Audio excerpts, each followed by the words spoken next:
Alam niyo ba guys kung bakit sa isang lugar, isa lang dapat yung ginagawa ninyo? Katulad na lang kung sa higaan, sa bed ninyo, dapat tinutulugan nyo lang yun. At kung nag-gym nga kayo, dapat gym lang yung ginagawa ninyo doon. Kasi kung hindi guys, kunwari, nag-i-scroll kayo ng nag-i-scroll sa social media nyo, sa cellphone nyo, tas nakahiga kayo sa higaan nyo.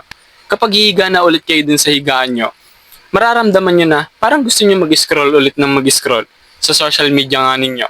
Kasi guys, papasok sa isip ninyo, papasok sa subconscious mind nyo na dun sa lugar na yon, dun sa place na yon, dun sa higaan na yon, dapat ang ginagawa ninyo lang ay nag-i-scroll.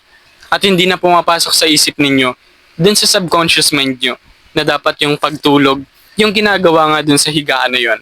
Dati guys, ginagawa ko rin yan. Dun sa kwarto ko, dun mismo sa higaan ko, dun ako nag-exercise, dun ako nag-i-stretching. Kaya naman kapag matutulog na ako, nararamdaman ko na parang gusto ko mag-stretching, parang gusto ko mag-exercise para mas lumaki yung katawan ko, para mas tumangkad ako.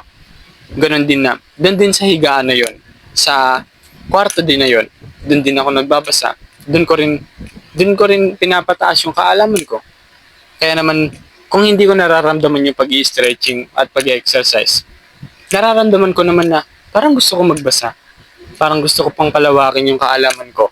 Kaya naman nawawala na yung kagustuhang matulog dun sa may place na yon, sa higaan na yun mismo.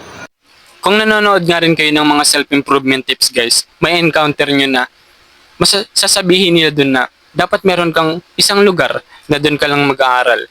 May isang lugar na dun ka lang matutulog. Isang lugar na dun ka lang mag-gym.